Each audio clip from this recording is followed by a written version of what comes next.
তাদের নেগলিজেন্সি হয়েছে এটা তো তদন্তের পরে প্রমাণিত হবে। আমরা একটু রাজবাড়ির বিষয়ে জানতে চাচ্ছিলাম। আইন শৃঙ্খলা পরিস্থিতি তো ভালোই ছিল, হঠাৎ করে রাজবাড়িতে এরকম একটা অস্থিরতা কেন হলো? নির্বাচন বানচালের কি কোনো চেষ্টা হচ্ছে কি? আন্তর্জাতিকভাবেও কি এরকম কোনো আশঙ্কা করছেন কিনা? রাজবাড়ির ঘটনাগুলি আমরা তদন্ত করে দেখছি, তদন্ত রিপোর্টের পরে আমরা হয়তো পুরাটা আপনাদের জানাতে তদন্তাধীন হয়ে গেছে। বাট এটা যারা করছে তাদের কিন্তু আমরা অলরেডি পাঁচজনকে আইনের আওতায় নিয়ে আসছি এবং তাদের জিজ্ঞাসাবাদের পরে আমরা হয়তো পুরা মাননীয় উপদেষ্টা, আপনারা তদন্ত করছেন, কিন্তু যাদের নেগলিজেন্সির কারণে অথবা যারা ইচ্ছাকৃতভাবে প্রশাসনে বসে থেকে এই ঘটনা ঘটিয়েছে সেই ডিসিএসপিকে প্রত্যাহার না করে সুষ্ঠু তদন্ত করা কি সম্ভব? তাদের নেগলিজেন্সি হয়েছে এটা তো তদন্তের পরে প্রমাণিত হবে।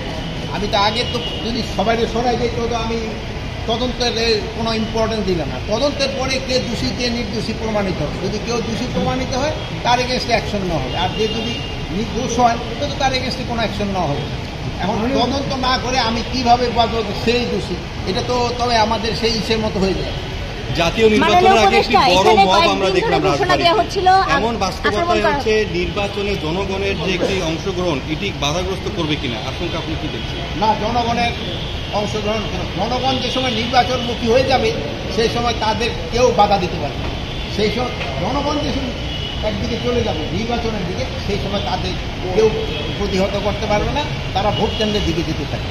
মাননীয় উপদেষ্টা, কয়েকদিন ধরে নুরার ওখানে আক্রমণের জন্য ঘোষণা দেওয়া হচ্ছিল বা বিভিন্ন ফেসবুকেও বিভিন্ন রকম প্রচারণা আসছিল, তারপরেও কেন এই মব ঠেকানো গেল না? এবং গতকাল আমরা দেখলাম হাটহাজারিতেও একটা ঘটনা ঘটলো এই ধরনের বড় একটা সংঘর্ষ তৈরি হলো। তাহলে কি মব ঠেকাতে আপনারা ব্যর্থ হচ্ছেন? না, আমরা ব্যর্থ হচ্ছি না। এখন যারা এটা মানে এই জিনিসটা করতে একটা জিনিস আপনার ফেলতে আমরা কিন্তু খুব অসহিষ্ণ হয়ে গেছি। আমাদের কিন্তু ধৈর্য সহ্য করে না। যারা এটা করতে তাদের আমরা অবশ্যই আইনের আওতায় নিয়ে আসবো। প্লাস আপনাদের মাধ্যমে আমি একটা অনুরোধ করবো, সবাই একটু ধৈর্যশীল হওয়ার।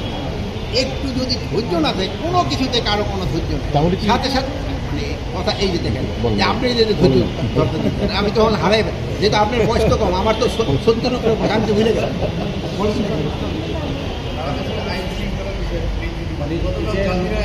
শোনান, আইন শৃঙ্খলা পরিস্থিতি এতদিন যেরকম ছিল এই গত কয়েকদিনের ঘটনায় মানে আমি খারাপের দিকে গেছি, এটা আমরা আবার পুরা আগের দিকে কেন নিয়ে আসতে পারি।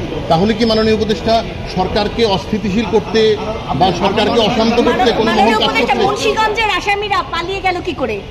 মুন্সিগঞ্জের পুলিশের উপর হামলা করা আসামিরা পালিয়ে গেল কি করে? এই বিষয়ে আইন শৃঙ্খলা রক্ষাকারী বাহিনী কোনটা কি বিভিন্ন ধরনের নদীতে দেখলাম, বুড়িগঙ্গায় বিভিন্ন জায়গায় অপরাধ করে নদীতে লাশ ফেলে যাচ্ছে। অপরাধীরা অপকর্ম করতেছে, তাদের আবার কিন্তু আমরা আইনের আওতায় নিয়ে আসতেছি। আপনারা ভালো থাকেন। Thank you, thank you.